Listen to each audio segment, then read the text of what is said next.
Hello বন্ধুরা, শিখা কিচেনে সকলকে ওয়েলকাম।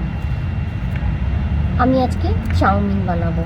তো চাউমিন বানানোর জন্য আমি নিয়েছি পাতাকপি মানে বাঁধাকপি, আর বিনস, আলু, গাজর আর লঙ্কা একটু পাকা দেখে নিয়েছি, কাঁচা পাকা মিশিয়ে। আর নিয়েছি ক্যাপসিকাম, পেঁয়াজ। এই হচ্ছে আমার সবজির মধ্যে লাগবে। আর এই দেখুন, আমি চাউমিনগুলোকে আমি একটু ফাটিয়ে নিয়েছি। আর এবার আমি এগুলোকে জলে ভিজিয়ে রাখবো। কড়াটা আমার গরম হয়ে গেল। এবার আমি সাদা তেল দিয়ে করব। হ্যাঁ, তা সাদা তেল দিচ্ছি। আর চাউমিনটা আমি জলের মধ্যে ভিজিয়ে রাখলাম। তেলটা আমার গরম হয়ে গেল। এবার আমি সব সবজিগুলো ভেজে নেব।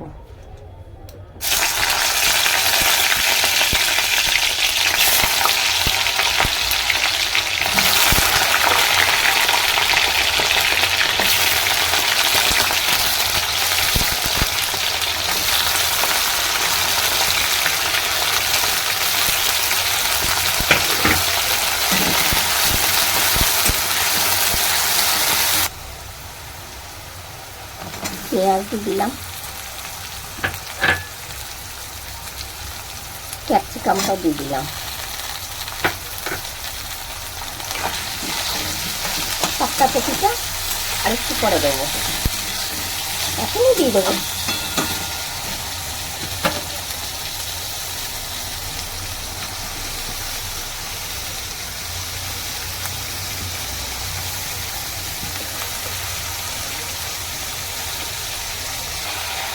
এবার আমি নুন দিচ্ছি।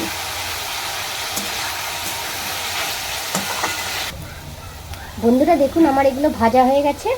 আর আমি এই যে চাউমিনটাকে না একটু দানা দানা আছে, তা আমি এটাকে এর মধ্যে দিয়ে আমি একবার ঢাকা দিয়ে দেবো।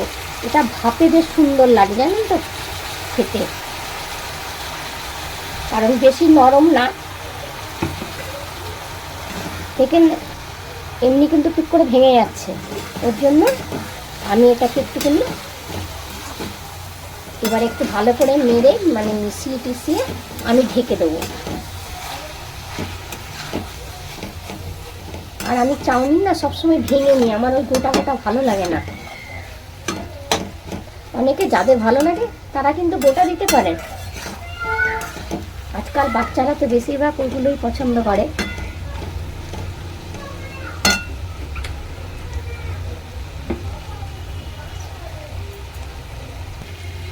বন্ধুরা দেখুন কি সুন্দর, গাজরের জন্য বেশ লাল লাল সবুজ সবুজ ক্যাপসিকাম দিয়েছি। হ্যাঁ, পাতাকপি বা বাঁধাকপিটার ইয়েটা অতটা বোঝা যাচ্ছে না, কিন্তু গ্রিন গ্রিন ক্যাপসিকাম, লাল গাজরটাই খুব সুন্দর লাগছে। এবার আমি ঢেকে দিচ্ছি। হ্যাঁ, 5 মিনিটের জন্য ঢেকে দিলেই আমার হয়ে যাবে। 5 মিনিট পর আমার কমপ্লিট হয়ে যাবে। ঠিক আছে, তাহলে আমি ঢেকে দিই। 5 মিনিট পরে আমি খুলে দিয়েছি।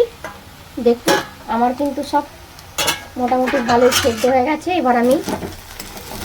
এবার আমি নামিয়ে দেবো। দেখুন দেখতে হেভি লাগবে কিন্তু। এবার আমি তুলে দেব। আমার এটা হয়ে গেছে, চাউমিনটা নিভিয়ে দিলাম। আমি গ্যাসটা আমি নিভিয়ে দিচ্ছি, তারপরে আমি তুলে দেখাচ্ছি। বন্ধুরা দেখুন আমার চাউমিন কমপ্লিট। আর আমি যেভাবে করলাম সেভাবে যদি আপনাদের ভালো লেগে থাকে তাহলে অবশ্যই লাইক, কমেন্ট, শেয়ার করবেন। আর সকলে ভালো থাকবেন। টাটা।